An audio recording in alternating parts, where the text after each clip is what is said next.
आज आपण इथे आषाढी एकादशीच्या पाठीमागचे महत्त्व आणि कथा जाणून घेणार आहोत। तर आषाढी एकादशीला देवशयनी एकादशी देखील म्हटलं जातं। तर ही कथा काय आहे? एकदा धर्मराज युधिष्ठिर म्हणाले की केशव, आषाढ शुक्ल पक्षातील एकादशीचे नाव काय आहे? हे व्रत करण्याची पद्धत काय आहे? त्यातून मनुष्य जीवनाला कसा फायदा होतो? तेव्हा श्रीकृष्णाने उत्तर दिले, हे युधिष्ठिर, ब्रह्मदेवाने जी कथा नारद मुनीला सांगितली ती मी तुला सांगतो।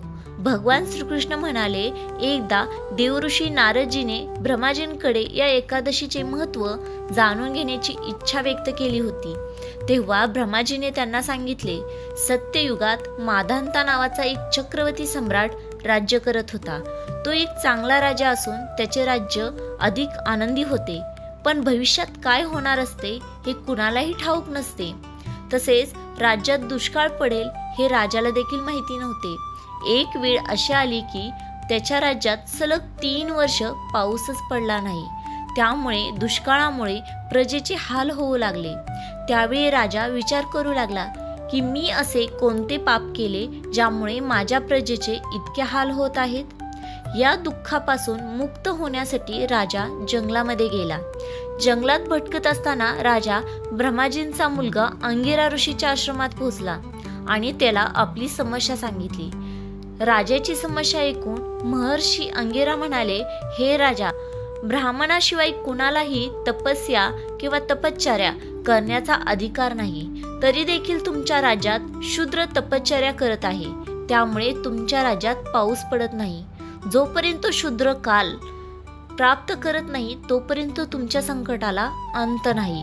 यावर राजा म्हणाले की निष्पाप तपश्चर्या करणाऱ्या शूद्राला मी कसे मारणार? या समस्यापासून मुक्त होण्यासाठी कृपया मला दुसरा मार्ग सुचवा। तेव्हा ऋषीमुनी म्हणाले, राजा, इतर उपाय जाणून घेण्यासाठी तुला या गोष्टी लक्षपूर्वक ऐकाव्या लागतील। त्यावर महर्षी अंगिरा म्हणाले, आषाढ महिन्यातील शुक्ल पक्षातील एकादशीचे व्रत करा। या व्रताच्या प्रवाहामुळे पाऊस नक्कीच पडेल। महर्षी ऋषीच्या सल्ल्यानुसार राजाने पद्मनाभा एकादशीचे व्रत पाळले। व्रताच्या प्रभावामुळे राज्यात पाऊस देखील पडला आणि संपूर्ण राज्य हिरवाईसोबत धनधान्याने भरले। त्यामुळे या महिन्यात एकादशीचे व्रत प्रत्येक मनुष्याने करावे। तसेच ही कथा वाचल्याने सर्व पाप देखील नष्ट होतात, असे देखील पुराणामध्ये म्हटलेले आहे। आषाढी एकादशीला देवशयनी, पद्मनाभा आणि मोठी एकादशी या नावाने ओळखले जाते। या एकादशीला विठ्ठलासह श्री विष्णूची देखील पूजा मनोभावे केली जाते। या दिवशी पंढरपुरासह महाराष्ट्रातील अनेक ठिकाणी शिव विठ्ठलाची पूजा केली जाते। तसेच व्रतही केले जाते। जाणून घेऊया की पुराण काळात या व्रताचे महत्त्व किती आणि का साजरे केले जाते। देवशयनी एकादशी याविषयीची सविस्तर माहिती पाहूया। देवशयनी एकादशीच्या व्रताने महत्त्व ब्रह्मपुराणात अधिक महत्त्वाचे म्हटले गेले आहे। असे म्हटले जाते की या दिवशी व्रत केल्याने आपल्या अनेक इच्छा पूर्ण होतात। हे व्रत दरवर्षी आषाढ महिन्यातील शुक्ल पक्षातील एकादशी तिथीला केले जाते, म्हणून त्याला आषाढी एकादशी या नावाने ओळखले जाते। या दिवसापासून चातुर्मासाला प्रारंभ होतो। असे म्हटले जाते की या काळात भगवान विष्णू क्षीरसागरात निद्रावस्थेत जातात।